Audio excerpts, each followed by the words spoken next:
você para abrir comigo a sua Bíblia na segunda carta de Paulo a Timóteo, capítulo 4. 2 Timóteo, capítulo 4, versos 6 até o verso 18.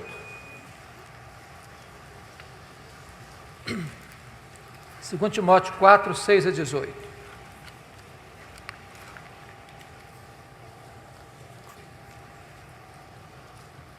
É importante entender que esta é a última carta que Paulo escreve. E Paulo escreve esta carta da sua segunda prisão em Roma.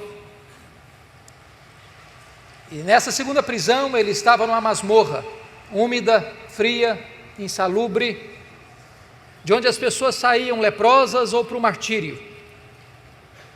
Este é o último capítulo desta carta. E essas são as últimas palavras deste capítulo. Consequentemente, essas são as últimas palavras de Paulo antes de morrer, que nós temos registrado na Bíblia. Então é importante entender o que ele está falando.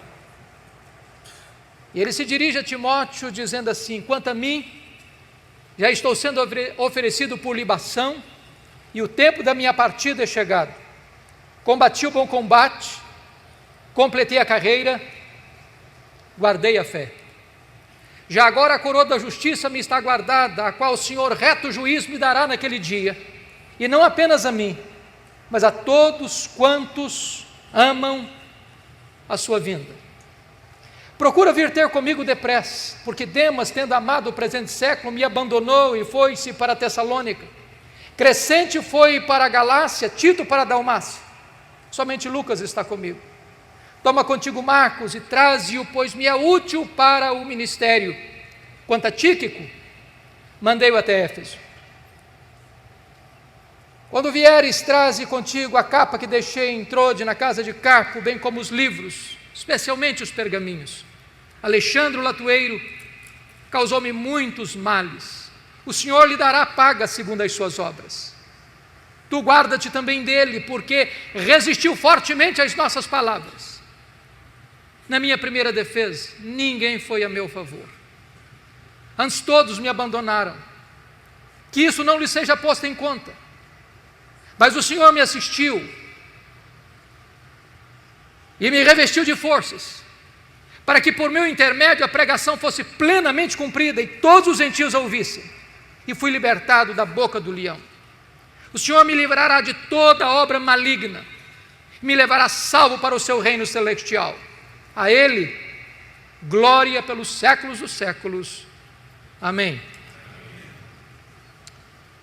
Eu quero pedir permissão a você para voltar apenas a esse texto, só voltar a esse texto, na conclusão da minha fala.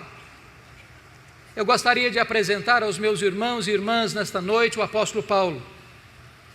Quem foi este homem? Que morreu pobre, velho, abandonado, tirado de uma masmorra para o patíbulo. Quem foi este homem? Certamente o maior apóstolo, maior missionário, maior teólogo, maior plantador de igrejas da história do cristianismo. Quem foi este homem? Quem foi este homem que, apesar de morrer pobre, velho, cheio de cicatrizes, possivelmente degolado, mas que é mais influente do que todos os Césares de Roma juntos? Quem é este homem? Que ainda exerce poderosa influência, pela graça de Deus, na sua e na minha vida, até hoje. Eu gostaria de apresentar a vocês, nesta noite, o apóstolo Paulo. Primeira informação que nós temos acerca dele está em Filipenses capítulo 3, versículos 5 e 6, quando diz que ele foi circuncidado ao 8º dia, da linhagem de Israel, da tribo de Benjamim, hebreu de hebreus, quanto à lei fariseu, quanto ao zelo perseguidor da igreja. Ele era um judeu puro sangue. Sabemos à luz de Atos 22, versículo 3, que ele foi enviado pelos seus pais para Jerusalém, para estudar aos pés de Gamaliel, neto do grande rabino Hillel, para transformar-se num grande rabino, num grande mestre, num grande líder do judaísmo do primeiro século. Sabemos à luz de Gálatas 1,14 que dentre os da sua idade ele se destacou pelo seu zelo, pela tradição de seus pais. Curiosamente, este homem de fato se torna um grande homem, culto, poliglota, com a sua mente peregrina, com a sua personalidade prismática.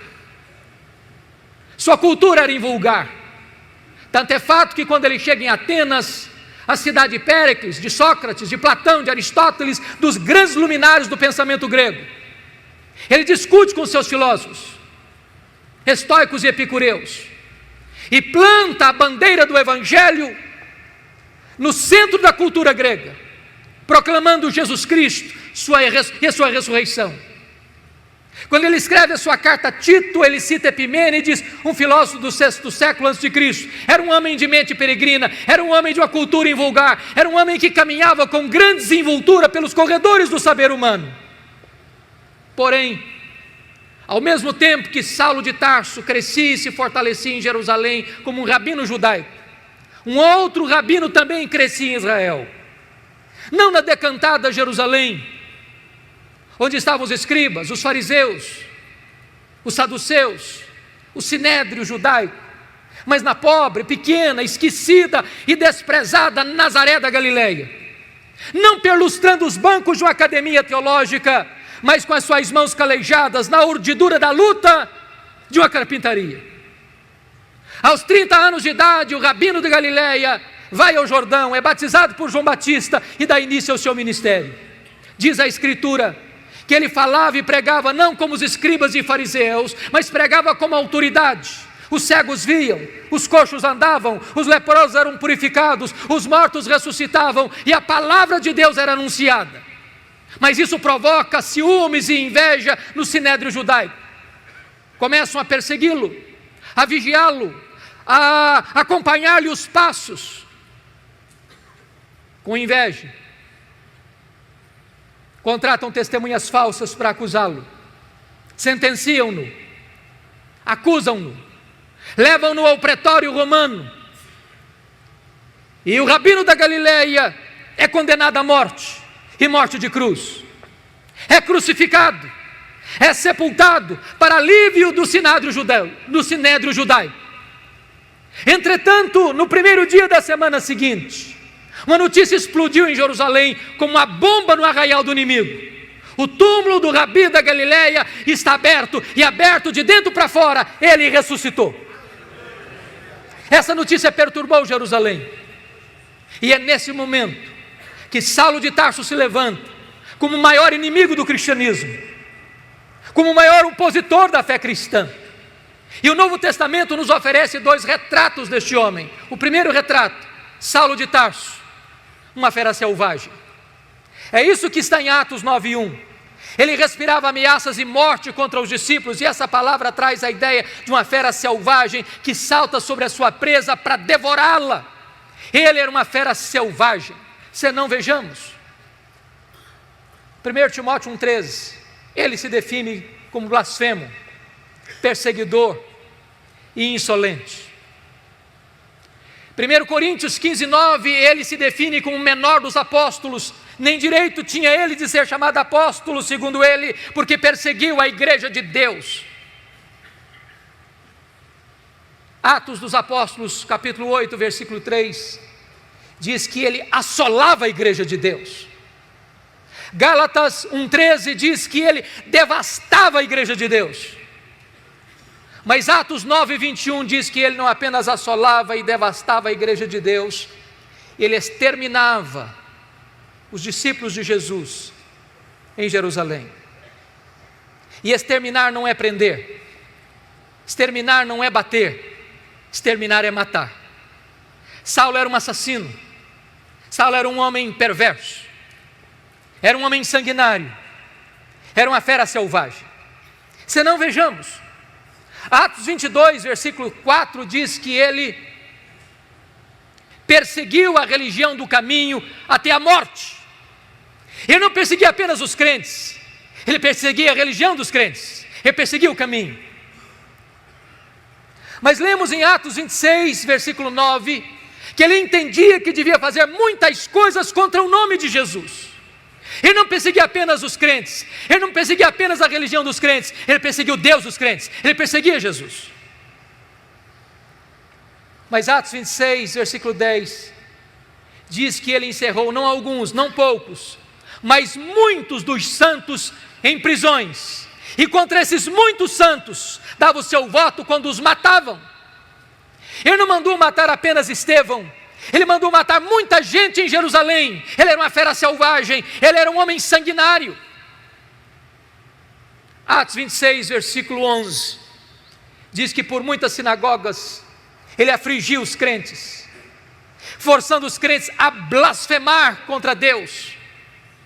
E até por cidades estranhas, demasiadamente enfurecido, ele perseguia os cristãos. Em outras palavras, ele não perseguia os crentes apenas fisicamente, mas também psicologicamente. Ele chegava numa sinagoga e dizia: ou você nega Jesus ou eu te prendo, ou você nega Jesus ou eu te bato, ou você nega Jesus ou eu te mato. Ele era uma fera selvagem. Mas o Novo Testamento nos oferece um segundo retrato deste homem. Ele não era apenas uma fera selvagem, ele era também um touro indomável. Esta figura está em Atos 26, versículo 14, quando o próprio Senhor Jesus aparece para ele no caminho de Damasco, dizendo: Saulo, Saulo, por que me persegues? Dura coisa te é recalcitrares contra os aguilhões. Às vezes pensamos que o Espírito Santo só começou a trabalhar em Saulo de Tarso, lá no caminho de Damasco. Isso não é um fato. Eu entendo que todas as vezes que Saulo entrava numa sinagoga, não respeitando lugar sagrado, toda vez que Saulo entrava numa casa e arrastava homens e mulheres para jogá-los na prisão, não respeitando domicílio doméstico, todas as vezes que Saulo forçava um crente a blasfemar contra Deus, e em vez desse crente blasfemar contra Deus, preferia morrer pelo nome de Jesus, era o Espírito Santo picando a consciência deste homem, era o Espírito Santo ferroando este touro bravo. Mas esse touro bravo não quer ser amansado. Um dos instrumentos que se usa para amansar um touro bravo é o aguilhão. E esta fera selvagem, e esse touro bravo não quer ser amansado. Mas certo dia, respirando ameaças e morte contra os discípulos de Jesus, ele sai de Jerusalém para Damasco. Por volta do meio-dia, o domador de touro bravos bradou desde os céus: Saulo, Saulo, por que me persegues? Dura coisa te é recalcitrares contra os aguilhões. E o domador de touro bravos jogou esse touro bravo no chão. O touro bravo está vencido, o touro bravo está caído, o touro bravo está dominado, o maior perseguidor do cristianismo está convertido, louvado seja o Senhor. Fecha-se aqui o primeiro capítulo da sua vida, abre-se um novo capítulo, a preparação de Saulo de Tarso para o ministério. Diz a Bíblia que ele foi levado cego daquele caminho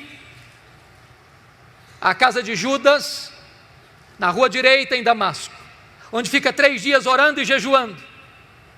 Quando o Senhor aparece a um discípulo chamado Ananias, lá em Atos 9,13, e diz: Ananias, vai à casa de Judas, na rua direita, e impõe as mãos sobre Saulo para que ele seja curado. Ananias pergunta: mas Senhor, eu tenho ouvido falar de tanta gente, quantos males tem feito este homem ao teu povo em Jerusalém. Mas o Senhor diz: vai, porque ele é para mim um vaso escolhido, e eu enviarei para longe aos gentios, e eu lhe mostrarei o quanto importa sofrer pelo meu nome. Ananias vai, impõe as mãos sobre ele e ele é curado. Saulo recebe o Espírito Santo e é batizado. E agora eu queria que você abrisse comigo sua Bíblia em Atos 9:20, por favor.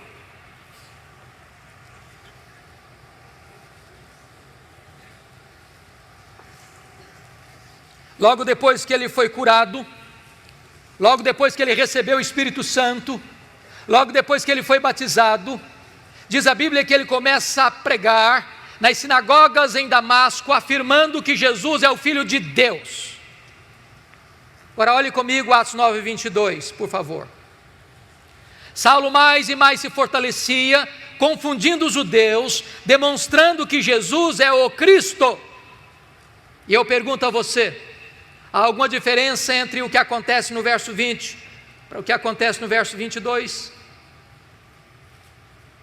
Concordo com Ray Stedman, quando ele disse que há uma total diferença entre o que acontece no verso 20 e o que acontece no verso 22.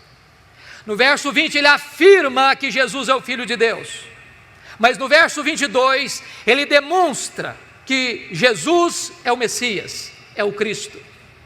E demonstrar é provar uma tese, detalhada, meticulosa e exaustivamente. A grande pergunta é, quanto tempo há de intervalo entre o verso 20 para o verso 22?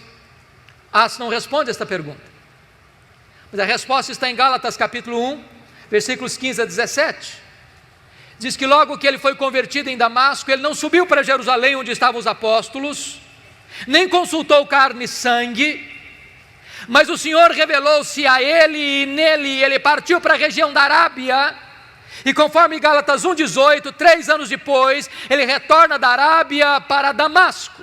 A pergunta é, o que ele ficou fazendo 3 anos na Arábia? Possivelmente um seminário intensivo com o Senhor Jesus. A teologia que ele aprendeu, não a aprendeu de homem algum numa academia, o próprio Senhor Jesus se revela a ele e nele. Certamente nesses 3 anos, ele releu o Antigo Testamento, e ele percebe uma coisa, aquele Jesus que ele perseguira, de fato era o Messias, o Cristo. Convencido desta verdade, ele retorna agora, conforme Gálatas 1,18, para Damasco. E Ray Stedman, e eu concordo com ele, entende que o verso 22 encaixa-se exatamente aqui nesta volta, quando esta verdade está cristalina em sua mente e em seu coração.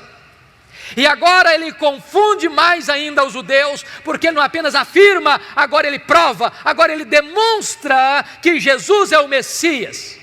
O que acontece? Os judeus querem matá-lo.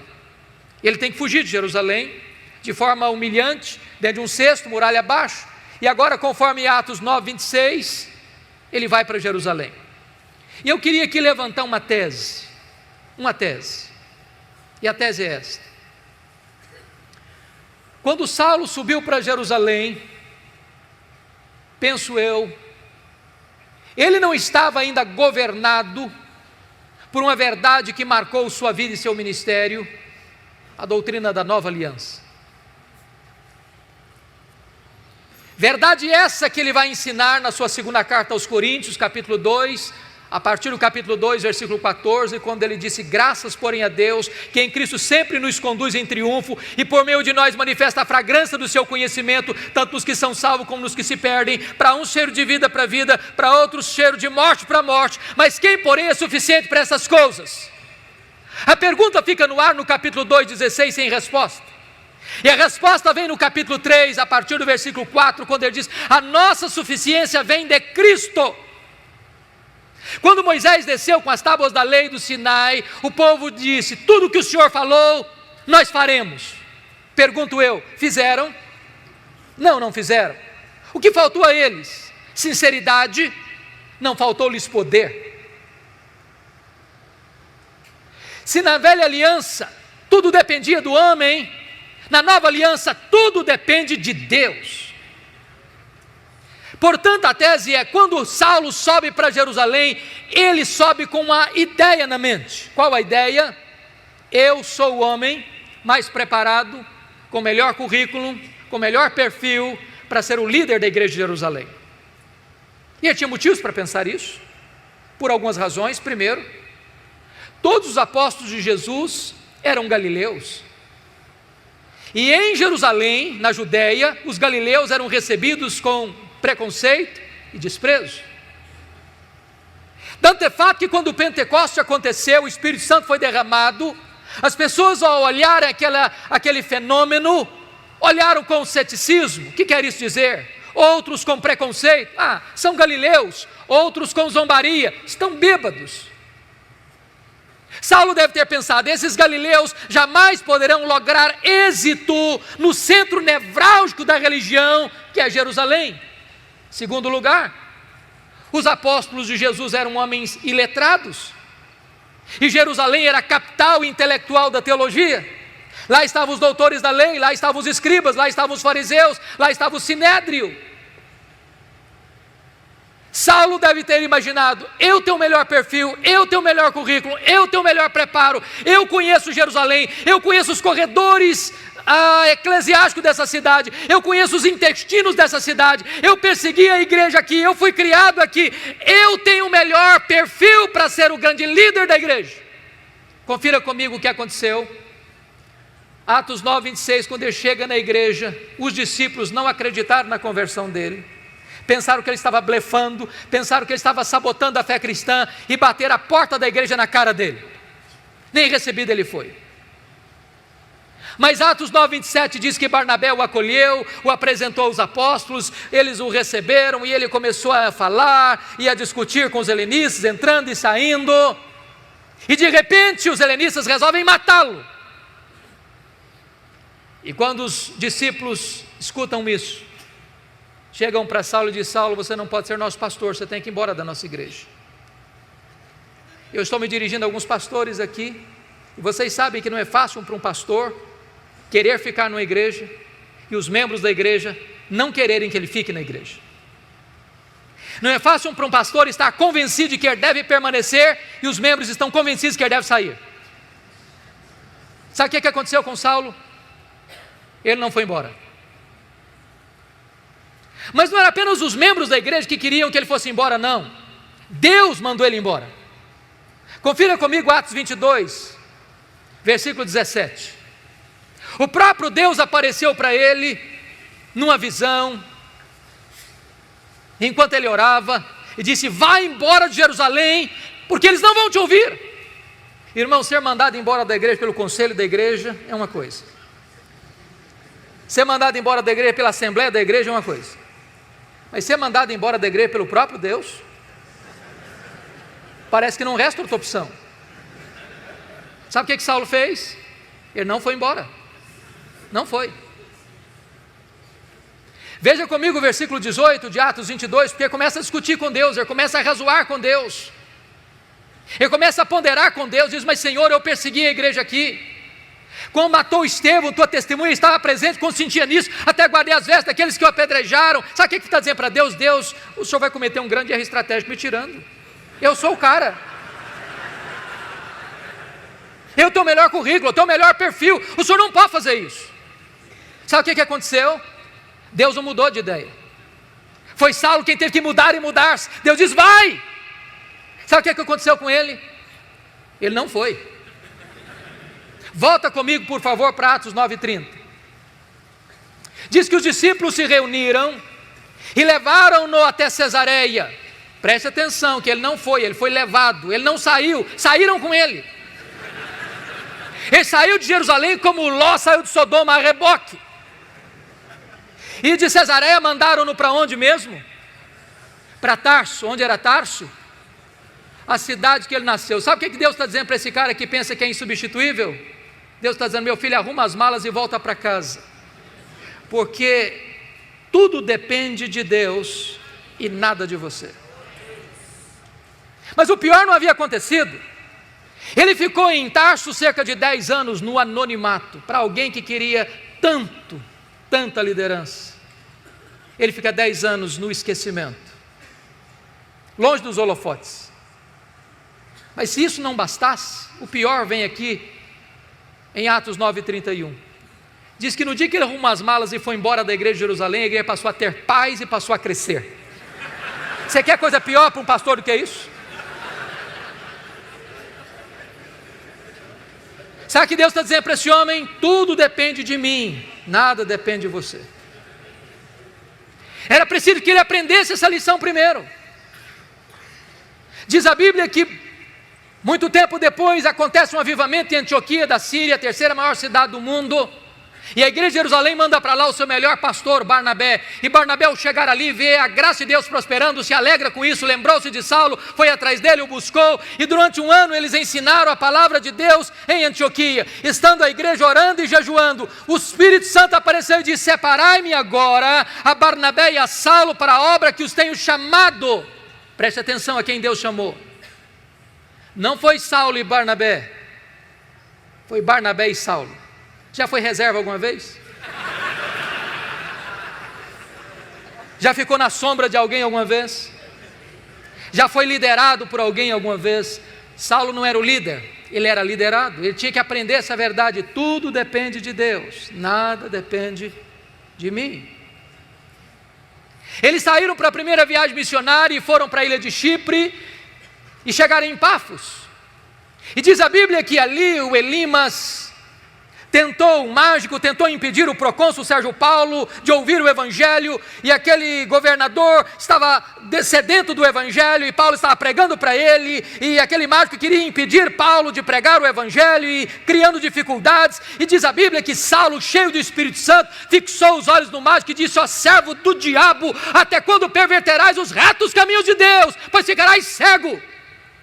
O mágico fica cego, o governador se converte a Cristo, e um temor cai sobre as pessoas. E a partir de Pafos, diz a Bíblia, que Saulo deixa de usar o seu nome judaico Saulo para usar o seu nome romano Paulo, e a partir daí ele vai se transformar no maior líder do cristianismo, porque havia entendido já a verdade: tudo depende de Deus, nada depende de mim. Diz a Escritura que ele chega em perto da Panfilha, e o jovem João Marcos, que era auxiliar dos dois missionários, primo de Barnabé, retorna para sua casa em Jerusalém. Eu não sei por que Marcos voltou. Os scholars têm pelo menos algumas sugestões. Primeiro, ele era muito jovem e pensou talvez que missões fosse um pouco de turismo, e não era nada disso, e ficou frustrado. Uma possibilidade. Segunda possibilidade é que ele era judeu, e talvez a pregação de salvação pela fé chocasse ainda o coração dele, e então ele, não concordando com isso, voltou. Terceira possibilidade, que quando ele saiu de Antioquia, que era o líder da caravana, era o seu primo Barnabé, mas no meio da viagem a liderança muda de rumo, e ele diz: sob a liderança do meu primo teria coragem de ir, mas sob a liderança de Paulo eu estou inseguro, voltou para casa. Uma outra possibilidade. Uma última possibilidade, talvez a mais plausível, é que diz a Bíblia, em Gálatas 4,14, que Paulo pregou o evangelho pela primeira vez na região da Galácia, por causa de uma enfermidade física. Pergunta: que enfermidade física era essa? Enfermidade física essa que Paulo chama de espinho na carne, em 2 Coríntios capítulo 12, versículo 7. Que enfermidade era essa? Muitos estudiosos entendem que aquela região de Perge da Panfilha, uma região alagadiça, sujeita a muitas enfermidades endêmicas, como malária, que Paulo teria contraído uma doença assim. Isso provocava uma dor de cabeça alucinante, afetando inclusive a sua visão. Tanto é fato que Paulo precisava às vezes de usar um amanuense para escrever, um secretário para escrever, às vezes pegava a pena para fazer a conclusão: veja com que grandes letras eu vos escrevo. Quando ele estava diante do Sinédrio em Jerusalém, o chefe daquela sessão manda bater em Paulo, e Paulo o chama de parede branqueada, talvez porque via tudo lusco-fusco, não sei. O certo é que talvez João Marcos tenha voltado para casa porque pensou: eu não quero ficar doente, muito moço, eu vou voltar para a casa da minha mãe.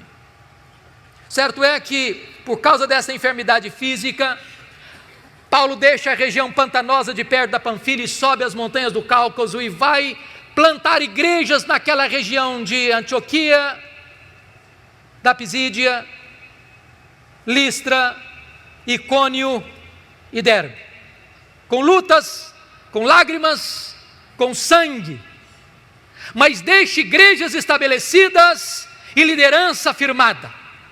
E agora ele retorna da primeira viagem, conforme Atos 14, 27, confira comigo. Reúne a igreja enviadora e relata quantas coisas fizera Deus, e como Deus abrira a porta da fé aos gentios. Nota de rodapé: há espaço para se testemunhar as vitórias de Deus na obra missionária na igreja. Não há espaço, entretanto, para projeção humana na igreja. Não relataram eles quantas coisas fizeram eles, mas quantas coisas fizera Deus. Nós somos apenas os instrumentos, quem faz a obra é o próprio Deus. Mas percebam uma coisa, amados, quando a obra de Deus avança, a oposição surge. Porque logo em Atos 15:1, diz que quando alguns membros da seita dos fariseus ouviram isso, que os gentios estavam se convertendo, e apenas pela fé em Cristo eles estavam sendo recebidos, eles desceram de Jerusalém para Antioquia e começaram a dizer para os crentes neófitos gentios: se vocês não guardarem a lei de Moisés, se vocês não se circuncidarem, vocês não poderão ser salvos. Ora, isso é perversão da verdade, isso é perversão do Evangelho, isso é agregar alguma coisa a mais ao sacrifício de Cristo, isso é dizer que só a fé em Cristo não é suficiente para a salvação. A teologia não está boa, e quando a teologia não está boa, quanto mais se prega, pior fica. É necessário que a igreja se apegue à verdade, que a igreja volte à verdade, que a igreja proclame a verdade, porque pregar uma heresia torna a situação mais grave e pior do que antes. Por isso a igreja não podia avançar na obra missionária sem primeiro fazer uma correção de rota. Convocaram um concílio em Jerusalém, os presbíteros, os apóstolos se reuniram. Ali falou Pedro, ali falou Paulo, ali falou Barnabé, ali dirigiu Tiago, e aquele concílio toma uma decisão, escreve a decisão, nomeia uma comissão, envia as igrejas para que as igrejas fossem informadas, mostrando que só a fé em Cristo é suficiente para a salvação. Teologia boa, é hora de voltar para a obra missionária. É importante dizer que de Antioquia Paulo escreve possivelmente sua primeira carta, a carta aos Gálatas, para denunciar a influência terrível e devastadora desses judaizantes na igreja. Agora olha comigo, por favor, Atos 15, versículos 36 a 41. Diz o texto que Paulo chega para Barnabé e diz: Barnabé, vamos voltar para a segunda viagem missionária? Barnabé diz: vamos, Paulo. Só um detalhe: meu primo João Marcos, que nos abandonou lá em perto da Panfilha, quer voltar de novo. Diz a Bíblia que Paulo disse: eu não acho justo levarmos aquele que nos abandonou desde perto da Panfilha. Comigo ele não vai. Ele não serve para ser meu companheiro de viagem. Eu não o quero na minha companhia. Barnabé tentou constranger Paulo a receber e aceitar João Marcos, mas Paulo foi irredutível. Comigo ele não vai. Diz a Bíblia que houve tal desavença entre Paulo e Barnabé por causa de João Marcos, que eles não puderam caminhar juntos mais. Então, Paulo pegou Silas, profeta da igreja de Jerusalém. Barnabé continuou investindo em João Marcos, seu primo. Nota de rodapé: os líderes não deveriam brigar, mas às vezes brigam. Os líderes não deveriam ter desavenças, mas às vezes têm. Mas até quando os líderes brigam e têm desavença, o plano de Deus não pode ser frustrado. Porque agora, em vez de uma caravana, nós temos duas. E a obra de Deus se espalha. O livro de Atos passa pelo relato de Paulo e Silas, e eles querem ir para a Ásia, e eles são impedidos pelo Espírito de Deus. E Paulo escuta uma voz de um varão macedônio: passa Macedônia e ajuda-nos.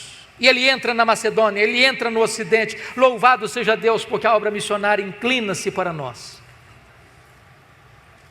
Preste atenção nisso. Deus dá a direção, mas Paulo escolhe os melhores métodos. Se você perceber, Paulo só se fixa em cidades estratégicas. Filipos era colônia romana, Tessalônica era a capital da Macedônia, Bereia, importante cidade da região, Atenas, capital intelectual do mundo, Corinto, capital da Caia. O que ele está nos ensinando? Estratégias missionárias.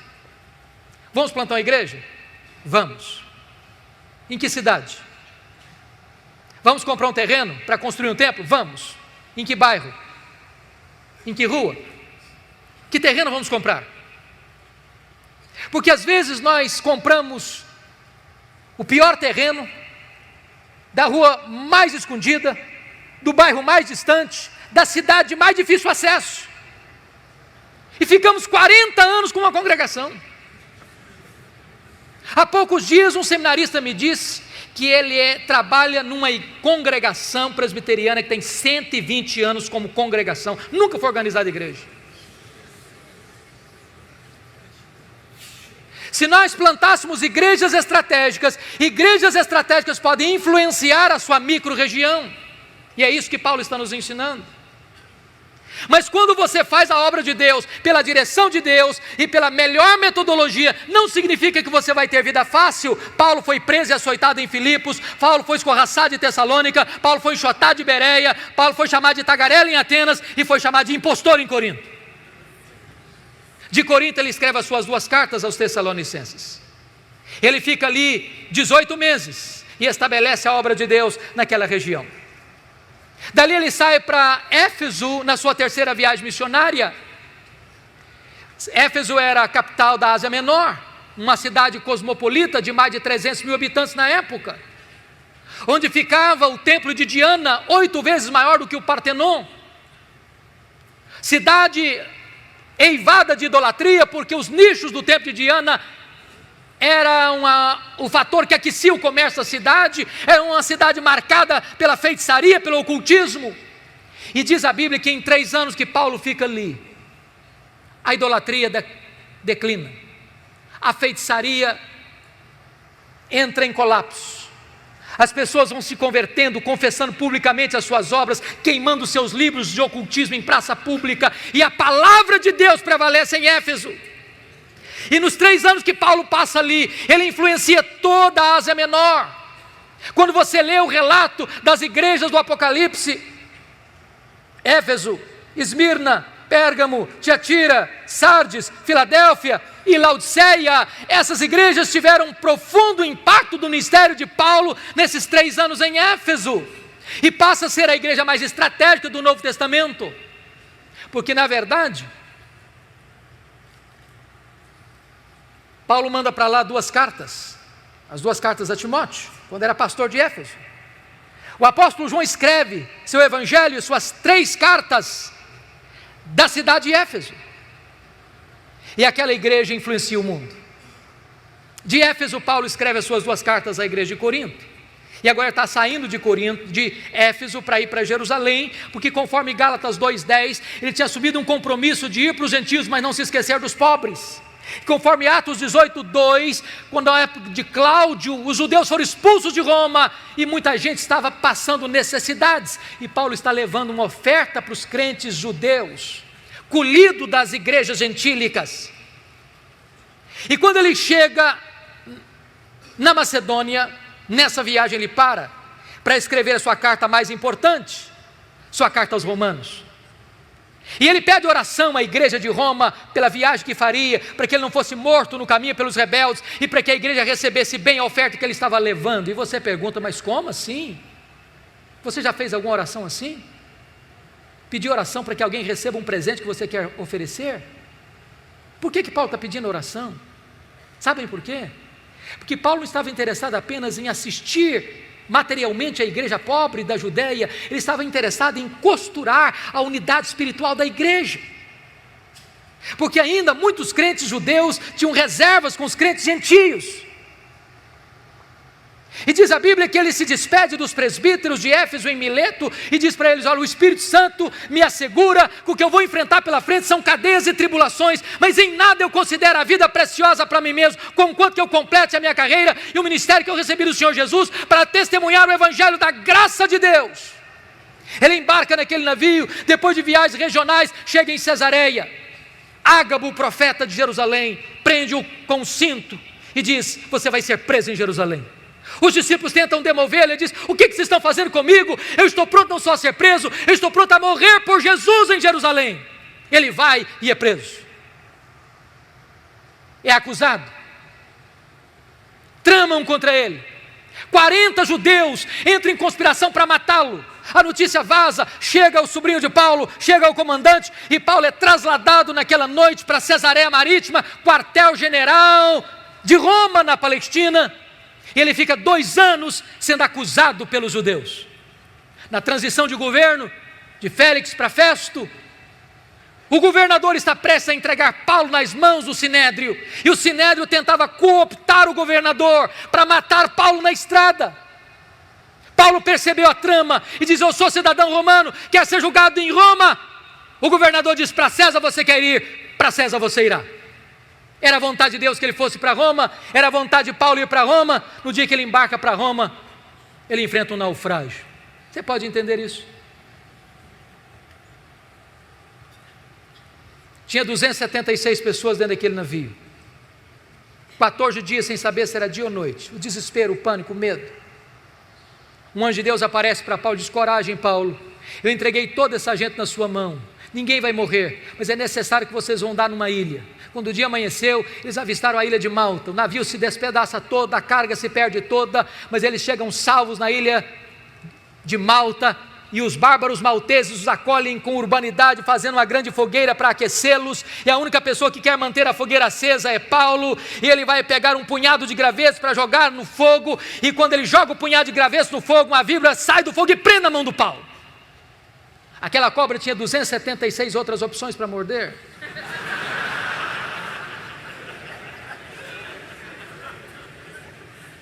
E quando os malteses viram a cena, gritaram: é um assassino, tenta se livrar do mar, a justiça não o deixa viver, vai cair, vai inchar, vai morrer. Não caiu, não inchou, não morreu, mudaram de opinião, é um Deus. Não é nem um assassino, nem um Deus, é o servo do Deus vivo. Na verdade não foi a tempestade que levou Saulo para a ilha de Malta, foi a mão da providência divina. Quando você pensa que a sua vida está à deriva, quando você pensa que a sua vida está de ponta cabeça, na verdade, Deus está no controle, e Ele está trabalhando a seu favor, para que todas as coisas cooperem para o seu bem, você que ama Deus.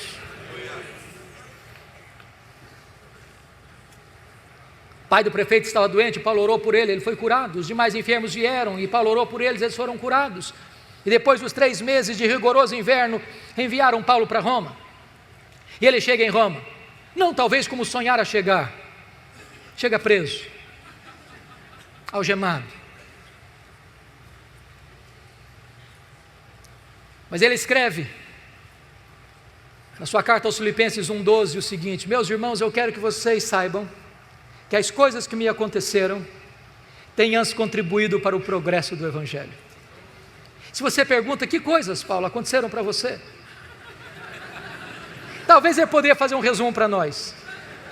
Eu fui perseguido em Damasco, eu fui rejeitado em Jerusalém, eu fui esquecido em Tarso, eu fui apedrejado em Listra, eu fui preso e açoitado em Filipos, eu fui escorraçado em Tessalônica, eu fui enxotado de Bereia, eu fui chamado de tagarela em Atenas, eu fui chamado de impostor em Corinto, eu enfrentei feras em Éfeso, eu fui preso em Jerusalém, eu fui acusado em Cesareia, eu cheguei em Roma preso e algemado, mas eu quero que vocês saibam que as coisas que me aconteceram têm antes contribuído para o progresso do Evangelho.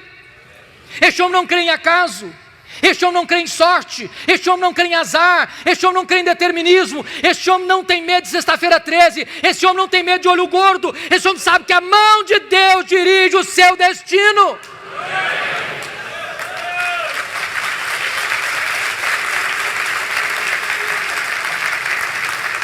Porque ele estava preso em Jerusalém, diz a Bíblia, que a igreja foi mais encorajada a pregar. Aliás, Ray Stedman disse uma coisa interessantíssima, ele disse que um dos melhores métodos e mais eficazes métodos de levar a igreja ao crescimento, eu pessoalmente não gosto dele, é botar os pastores na cadeia. Se os pastores forem presos, a igreja se levantará.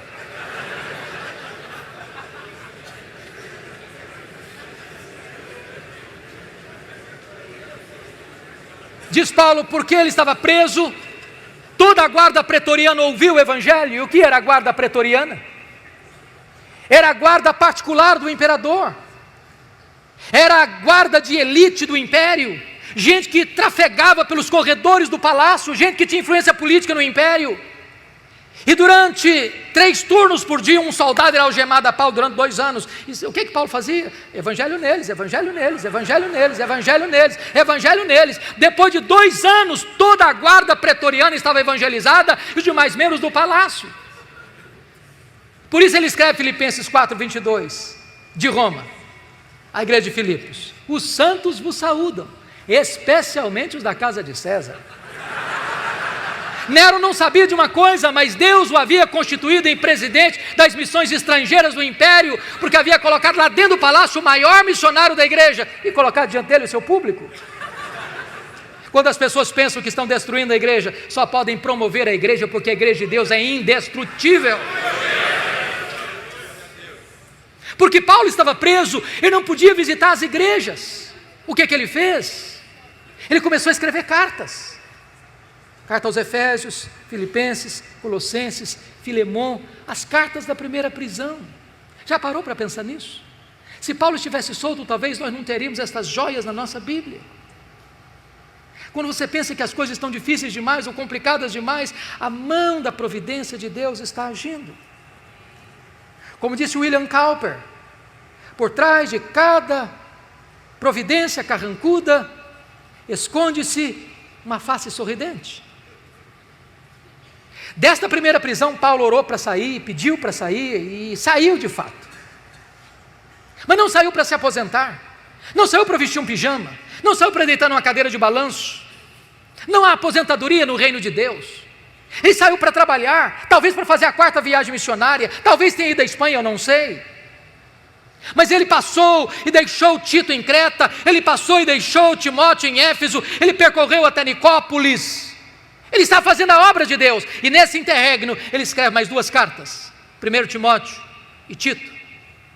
Só que a política do mundo está mudando. Desde que Nero subiu ao poder em 54, com 17 anos de idade, aqui a situação parecia sombria para os cristãos. 10 anos depois, 9 de julho de 64, segundo alguns historiadores, o próprio imperador Nero pôs fogo na capital do império e subiu para o alto da torre de Mecenas, vestido de ator, assistindo o espetáculo das chamas, 7 noites, 6 dias de incêndio. Quando acabou o incêndio, dos 14 bairros de Roma, 10 deles tinham sido devastados. Os 4 bairros restantes eram densamente povoados por judeus e cristãos. Isso dá a Nero um bom álibi para botar a culpa do incêndio de Roma nos crentes. E começa uma brutal e sangrenta perseguição contra a igreja. Os crentes são queimados vivos. Mais tarde são jogados nas arenas, enrolados em peles de animais, para os cães morderem, para os touros pisarem, para os leões esfaimados da Líbia devorarem. Mas quanto mais sangue era derramado, mais a igreja crescia. Paulo está solto nesse tempo, procurado e caçado como maior líder do cristianismo, até que põe a mão em Paulo de novo, talvez em Troade, na casa de Carpo. E agora ele é levado não mais para uma prisão domiciliar, é levado para uma masmorra, úmida, fria, insalubre, de onde as pessoas saíam leprosas, ou para o martírio. É desta prisão que ele escreve a sua última carta, 2 Timóteo. E agora eu peço que você abra no texto lido, para que nós encerremos. A grande pergunta é: como é que esse homem se sente? Eu fico pensando que se a vida de Paulo fosse analisada pelas lentes da teologia da prosperidade, ele seria um fracasso total. Está encerrando a vida pobre, velho, cheio de cicatrizes, sem roupa para vestir, abandonado. Mas este homem é mais influente na história do que todos os ricos de Roma daquele tempo. Como é que ele se sente? Primeiro vai fazer uma avaliação para nós do seu passado. Olha comigo o versículo 7. Combati o bom combate, completei a carreira, guardei a fé. Ele diz: a minha vida não foi amenidade não, foi luta. E eu não parei a obra no meio do caminho, eu não desisti da obra não, eu completei a carreira. Eu não negociei a verdade, eu não prostituí o meu ministério, eu não vendi minha consciência, eu guardei a fé. Olhem comigo a avaliação que ele faz agora do seu presente no versículo 6. Quanto a mim, já estou sendo oferecido por libação e o tempo da minha partida é chegado. O que ele está dizendo é o seguinte: não é Roma que vai me matar não, eu que vou me entregar. Eu não vou me entregar para Roma não, eu vou me entregar para Deus. Eu não sou prisioneiro de Roma, não sou prisioneiro de César, sou prisioneiro de Cristo, sou embaixador em cadeias. E ele usa uma linguagem eufêmica para a morte, partida. E essa palavra teria 3 significados. Primeiro, tirar o fardo das costas de alguém, morrer para um crente e descansar das suas fadigas. Segundo, desatar um bote para singrar as águas e atravessar para o outro lado. Morrer para um crente é fazer a última viagem rumo à cidade celestial. Terceiro, era levantar afrouxar as estacas de uma barraca, levantar acampamento e mudar para sua casa permanente. Morrer para um crente é mudar de endereço, é ir para a casa do Pai. Paulo não está com medo de morrer, porque sabe em quem tem crido e sabe para onde está indo. Por isso agora ele faz uma avaliação do seu futuro, versículo 8. Já agora a coroa da justiça me está guardada, a qual o Senhor, reto juiz, me dará naquele dia, não apenas a mim, mas a todos quantos amam a sua vinda. O que ele está dizendo é o seguinte: não importa se Nero vai me considerar réu, culpado de morte, o que importa é que o reto juiz, Jesus Cristo, diante de quem eu e todos vamos comparecer, já me justificou e já guardou para mim a coroa da justiça. Eu não estou indo para a espada de Roma, eu estou indo para a glória, eu estou indo para receber a minha recompensa eterna. Mas irmãos queridos, este homem não é um super-homem, não é um super-apóstolo, ele é um homem. E ele não tem nenhuma dificuldade em repartir conosco seus sentimentos e as suas emoções antes de morrer. Ele vai falar para nós os dramas que ele está vivendo. E o primeiro drama que este homem enfrenta é o drama da solidão. Olha comigo o versículo 9. Procura vir ter comigo depressa. Olha o versículo 21. Venha, meu filho, mas venha antes do inverno. Olha o versículo 11. Quando você vier, filho, traz Marcos com você. Ele me é útil para o ministério. E eu amo esse versículo, porque eu o comparo com Atos 15, 36 a 41, e um dia Paulo disse: comigo ele não vai, ele não serve para andar comigo. E no final da vida Paulo diz: traz esse menino, eu quero ele pertinho de mim, eu quero encostar minha cabeça no peito dele antes de morrer. Nunca é tarde para nós restaurarmos relacionamentos feridos. Não é fácil chegar no final da vida e sentir solidão, não é fácil. Segunda coisa que Paulo está dizendo para nós é que ele enfrentou o drama do abandono. Olha comigo o versículo 10. Porque Demas, tendo amado o presente século, me abandonou. Meus irmãos, não é fácil ser abandonado no final da vida. Não é fácil ser abandonado na hora que você mais precisa de ajuda. Não é fácil ser abandonado por aquelas pessoas em quem você investiu tanto, e agora, na hora que você mais precisa de um companheirismo, de um apoio, essas pessoas te deixam no meio do caminho. Não é fácil lidar com isso, e Paulo está lidando. Terceiro lugar, olha comigo por favor, Paulo está enfrentando o drama da traição. Olha o versículo 14. Alexandre o latoeiro causou-me muitos males. Dizem os historiadores que foi este homem que delatou Paulo, culminando na sua segunda prisão e no seu consequente martírio.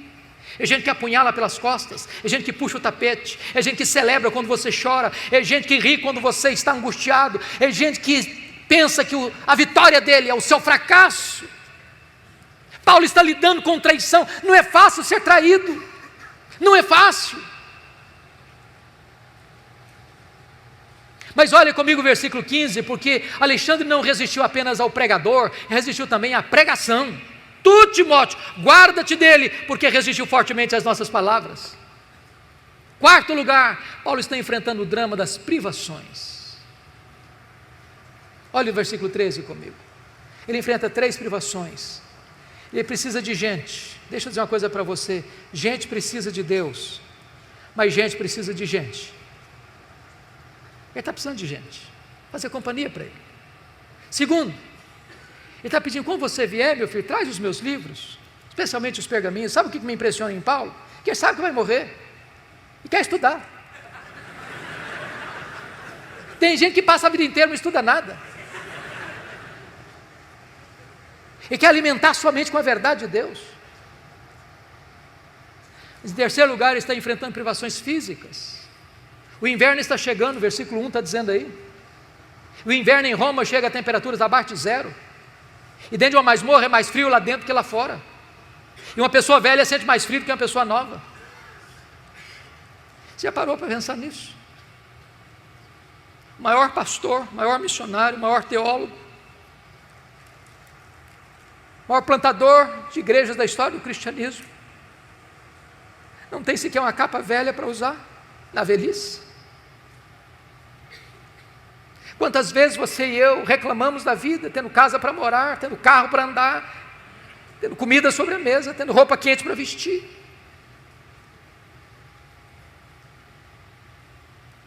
Mas em último lugar, ele enfrenta o drama da ingratidão. Olha o versículo 16 comigo. Na minha primeira defesa, ninguém foi a meu favor, mas todos me abandonaram. Não é fácil isso. Ele plantou igrejas na província da Galácia, da Macedônia, da Caia, da Ásia Menor, de Jerusalém ao Ilírico, levou centenas, milhares de pessoas a Cristo. Na hora que ele precisa de alguém para estar lá naquela audiência, para falar a favor dele, não aparece ninguém. Não é fácil lidar com a ingratidão.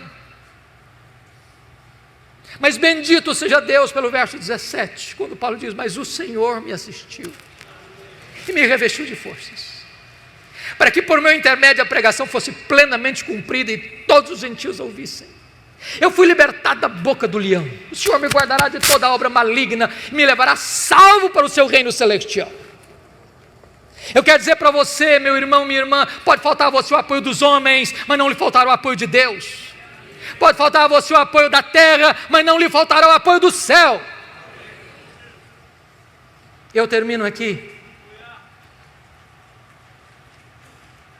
dizendo o seguinte: quis Deus que a última cena da vida de Paulo não estivesse registrada na Bíblia, mas na minha mente esta cena está registrada, e eu gostaria de partilhar com vocês aquilo que eu vislumbro dessa cena. Houve um dia, um carcereiro rude e insensível recebeu em sua mesa um pedaço de couro, talvez de pergaminho, contendo o nome de um prisioneiro que deveria ser morto naquele dia.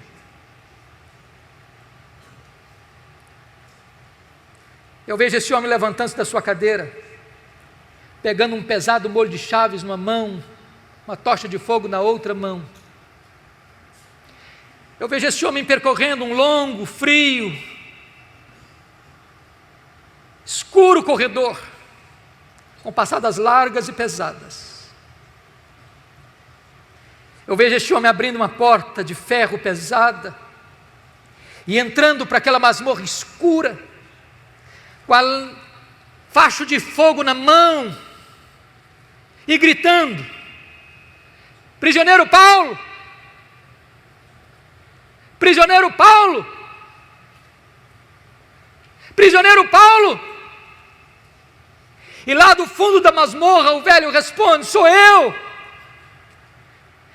estou aqui.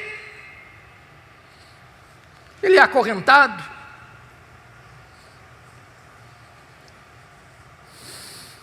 ele é retirado daquela masmorra, ele percorre aquele longo corredor, chega ao local do patíbulo, e o algoz lhe pergunta: você quer dizer algumas palavras antes de morrer? Talvez pensando que Paulo fosse expor a sua dor, a sua mágoa, a sua revolta. E o velho apóstolo responde: eu quero.